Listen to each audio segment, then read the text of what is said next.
Prier et lire la Bible est une nécessité pour un croyant. C'est ce qui permet à notre esprit de se connecter à Dieu.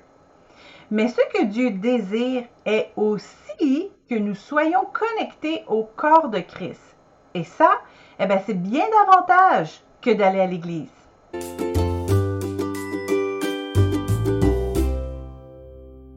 Êtes-vous un croyant ou un chrétien? Un chrétien est nécessairement un croyant, mais un croyant n'est pas nécessairement chrétien. La différence? Un croyant est quelqu'un qui, comme son nom le dit, croit en une force supérieure. Il croit qu'il faut être respectueux envers cette entité. Pour démontrer son respect, le croyant peut suivre toutes sortes de règles qu'il croit être un commandement de Dieu ou de cette entité. Des règles qu'il a souvent entendues jeune ou dans une rencontre religieuse quelconque. Au minimum, le croyant priera à l'occasion et sera présent dans une église ou une autre une fois de temps en temps. Le mot chrétien en grec signifie être un disciple de Christ. L'apôtre Paul allait même plus loin en disant que tous les chrétiens ensemble forment le corps de Christ. Donc, non seulement un chrétien croit en Dieu, mais il a donné sa vie à Christ et laisse maintenant Christ vivre par lui. Il est à l'écoute du Saint-Esprit pour que ses actions soient en ligne avec la volonté de Dieu. Il est prêt à abandonner toute action qui déplaise à Dieu et il s'engage dans des œuvres qui font avancer le royaume de Dieu. Un croyant peut avoir Jésus comme sauveur, celui qui vient le sortir des différents périls de la vie. Un chrétien voit Jésus comme son Seigneur. Le chrétien n'est plus le maître de sa vie. Il a donné le plein contrôle à Jésus. Il est important de prendre conscience de notre décision parce que les conséquences sont éternelles.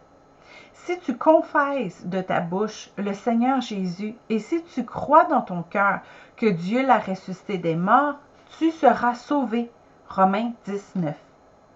Le verset dit que c'est lorsque Jésus est notre Seigneur que nous sommes sauvés. Un chrétien ne peut donc pas l'être seulement en parole.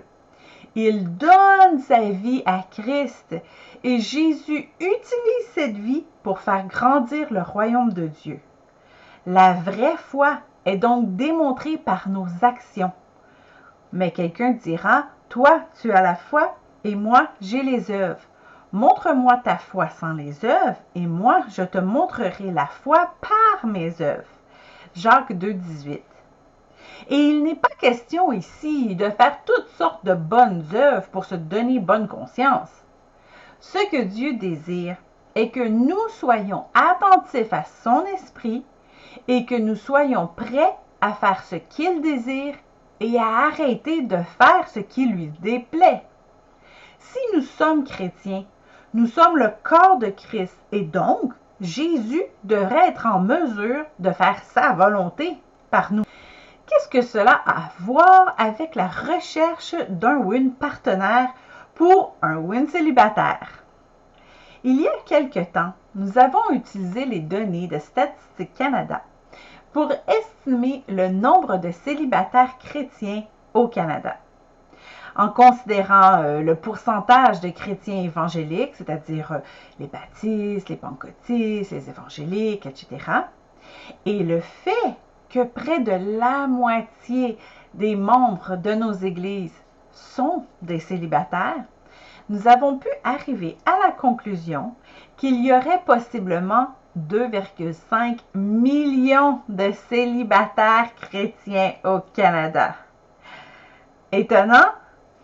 Souvent, les célibataires chrétiens se plaignent qu'il n'y a pas de célibataires à leur goût dans leur église locale. Et ils sont ensuite tentés de se tourner vers le monde parce que, n'en voyant pas dans leurs églises, ils concluent que ça n'existe pas. Or, les statistiques le démontrent. Mais Où sont ces célibataires? Eh bien, ils sont à l'épicerie, au gym, sur le marché du travail, dans les autobus, dans les écoles. Si vous, en tant que célibataire, vous sortez de chez vous à l'occasion, eh bien, ça signifie que les autres chrétiens le font aussi. Alors, comment reconnaître un chrétien? Bien, vous aurez deviné, en agissant comme un chrétien. À ceci, tous connaîtront que vous êtes mes disciples, si vous avez de l'amour les uns pour les autres. Jean 13, 35. Est-ce que tout le monde à votre travail sait que vous êtes chrétien d'après vos actions? Est-ce que vous êtes un client différent à l'épicerie par votre respect et l'amour que vous démontrez aux autres? Qu'est-ce que Christ ferait dans l'autobus? Si nous laissons la vie de Christ prendre le contrôle de nos actions, nous serons indubitablement différents. Nous sortirons du lot et nous pourrons trouver d'autres célibataires qui partagent le même cœur que nous, même si nous sommes en dehors de notre Église. N'attendez pas que d'autres chrétiens s'identifient. Commencez par afficher vous-même votre identité. Non seulement cela vous sera utile, mais c'est aussi la preuve que vous êtes sauvés.